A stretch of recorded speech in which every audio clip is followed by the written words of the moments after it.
Bom, entrando direto no assunto, uma área que eu milito aí há mais de 20 anos, né, quando eu formei, vim trabalhar em São Paulo, trabalhando com reflorestamento, grande indústria de celulose, então a gente fica muito à vontade para falar das plantações florestais no Brasil. Como eu disse, as nossas plantações, né, modéstia à parte, né, e sem fazer apologia, são as melhores e as mais competitivas do mundo. Tá? Pra vocês terem uma ideia, antes da década de 70, nós importávamos celulose e papel, e em função de uma política de incentivos fiscais, né, nós somos hoje um dos maiores exportadores de celulose, que é a matéria-prima do papel. Já devemos ser o quarto maior exportador, né, e estamos galgando, né, rapidamente lugares cada vez melhores nesse ranking.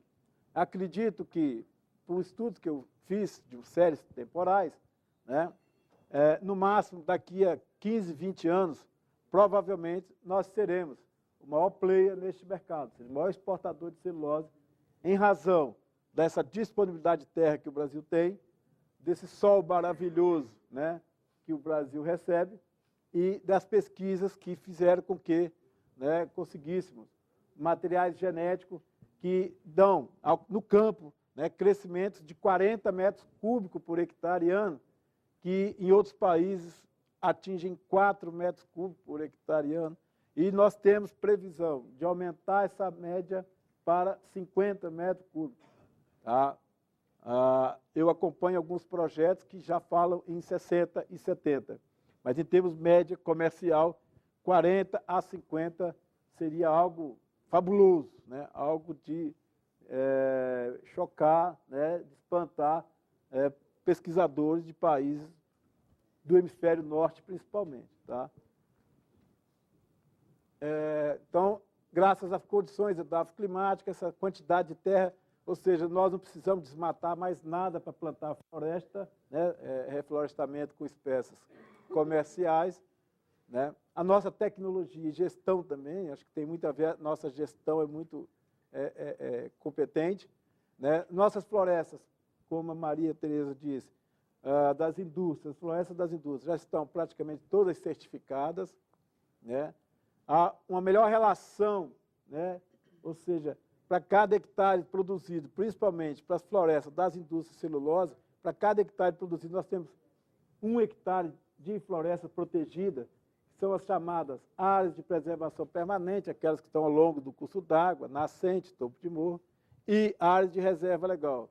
Tá? Se tem propriedades rurais nesse país que cumprem a lei florestal, que acaba de ser aprovada, foi aprovada a mudança ontem no Senado, são as propriedades das indústrias florestais, que as propriedades rurais, né, nenhuma delas cumpre a lei e nenhuma delas tem condições de cumprir a tal lei que, felizmente, foi mudada ontem.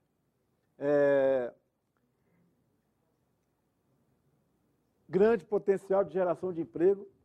A minha região, Minas Gerais, é o Mar de Morros, né, e a única opção de agricultar que restou para essas regiões que ficaram decadentes e degradadas está sendo plantação florestal. Não é possível plantar milho, não é possível plantar arroz, não é possível plantar mais nada, porque não é competitivo e nem mão de obra para fazer tudo isso tem. Então, isso migrou para as regiões planas do centro-oeste, do Cerrado, e sobrou, então, para essa região muita quantidade de terra, na região do estado de Minas Gerais. E essas terras, a única vocação que tem é plantio florestal, não tem outra opção. E aí o Brasil não só tem terra disponível para plantar, mas como tem que traçar políticas objetivas, claras, concretas, de fazer ocupar essas áreas como uma oportunidade de gerar emprego e renda, mas para também, né, ocupar essas áreas para não ficar se degradando. Tá ok. É uma atividade pouco exigente em fertilidade, ou seja, os solos que não têm, né, vocação para a agricultura, ou seja, são ótimos para reflorestarem.